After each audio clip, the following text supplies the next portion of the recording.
Hi friends, ఇది వచ్చేసి Samsung Galaxy mobile A55. So దీన్ని వచ్చేసి మన కెమెరా టెస్టింగ్ అయితే చేద్దాము. సో ఫ్రంట్ కెమెరా అనేది మనకి 32 మెగాపిక్సెల్ ఉంటుంది. సో చూసారు కదా ఏ రకంగా పర్ఫామ్ చేస్తుందో. సో నేను అటు ఇటు కదులుతున్నా కూడా స్టేబిలిటీ అయితే బాగానే ఉంది. సో ఇంతమందికి ఇట్లా షేక్ అయితే అవ్వట్లేదు. సో మామూలు ఫోన్స్ ఏంటంటే స్టేబిలిటీ అనేది కొంచెం ప్రాబ్లం అయితే ఉన్నాయి. అవి మనం మాట్లాడుతున్నప్పుడు కానీ ఇట్లా వ్లాగ్స్ చేసేటప్పుడు అంటే మాట్లాడుకుంటూ ముందు పోతున్నప్పుడు మాత్రం కంపల్సరీగా అవి షేక్ అయ్యేటి. సో దీని స్టేబిలిటీ అయితే బాగానే ఉంది. ఏదో టైం మంచి అంటే నేను మార్నింగ్ టైం వచ్చేసి మనకి 8 అవుతుంది. 8 నేను కంప్లీట్గా ఫుల్ లైటింగ్లో ఉన్నాను. సో చూశారు కదా. సో మాట్లాడుకుంటూ అంటే నడుస్తూనే మాట్లాడుతున్నాను నేను. సో కంప్లీట్గా దీని స్టేబిలిటీ అయితే బాగుంది.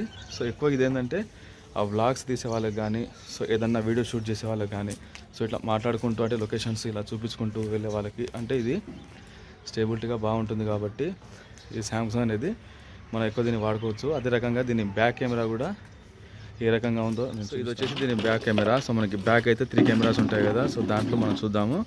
సో బ్యాక్ కెమెరా కూడా స్టేబిలిటీ కూడా చాలా బాగానే ఉంది. సో ఇలా మనం మాట్లాడుకుంటూ పోతున్నప్పుడు కూడా నడుచుకుంటూ పోతున్నప్పుడు సో ఇది కూడా మనకు సన్లైట్ అంటే నేను మార్నింగ్ అవర్స్లో తీస్తున్నాను. సో చూసారు కదా. దీన్ని జూమ్ కూడా మనం చూద్దాం. అంటే ముందైతే ఇది నార్మల్ జూమ్లో ఉంది. సో ఫర్ ఎగ్జాంపుల్ ఇక్కడ మనకు కూలర్ కనిపిస్తుంది కదా. ఆ కూలర్ని అయితే మనం జూమ్ చేద్దాము. సో దాని అయితే మనం జూమ్ చేద్దాం. ఫస్ట్ అయితే ఇది 1xలో ఉంది నార్మల్గా. సో దీన్ని 2x పెడదాము. సో 2xలో కూడా చూసారు కదా. అది కొంచెం జూమ్ అయితే దగ్గరికి వచ్చేసింది. సో అదే రకంగా ఇంకా ఎంతవరకు జూమ్ అవుతుందో అంతవరకు పోదాము. 3x 4 7x. సో దీని హైయెస్ట్ వచ్చేసి 10x అన్నట్టు.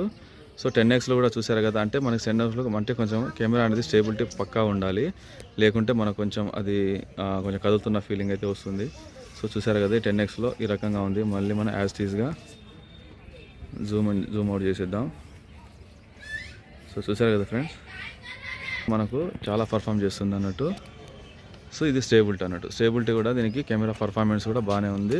టైం ఏంటంటే మనం ఎప్పుడైనా దీంట్లో ఉన్నది ఏంటంటే వీడియో మనం రికార్డ్ చేసుకుంటూ బ్యాక్ కెమెరాతో మాట్లాడుకోవచ్చు. అదే రకంగా ఫ్రంట్ కెమెరా కూడా మనం షిఫ్ట్ అయిపోవచ్చు. సో ఇది మన కంప్లీట్గా ఏంటంటే మనం ముందుండి మాట్లాడుతున్నప్పుడు వెనక అది బ్యాక్గ్రౌండ్ అంతా కూడా చిన్న పోర్ట్రేట్లో కూడా మనం దీన్ని వీడియో రికార్డ్ చేసుకోవచ్చు 4K.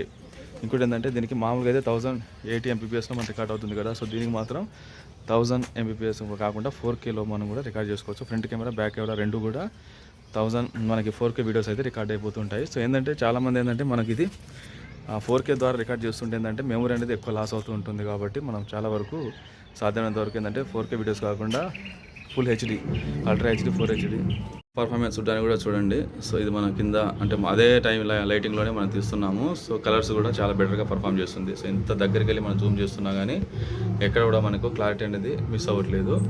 సో ఇదైతే మనకి ఇంట్లోకి వచ్చేసాం. లో లైట్లో కూడా కెమెరా అనేది ఏ రకంగా పర్ఫామ్ చేస్తుందో మీరు చూడొచ్చు. చాలా బెటర్గా అయితే ఉంది సామ్సంగ్ గెలాక్సీ అనేది. అంటే ఎక్కువ బడ్జెట్ ఐఫోన్ లాంటివి పెట్టుకోవడానికి ఇష్టపడిన వాళ్ళు దీన్ని వాడుకొని మనం అయితే వీడియోస్ రికార్డ్ చేసుకోవడానికి చేసుకోవచ్చు. Thank you friends.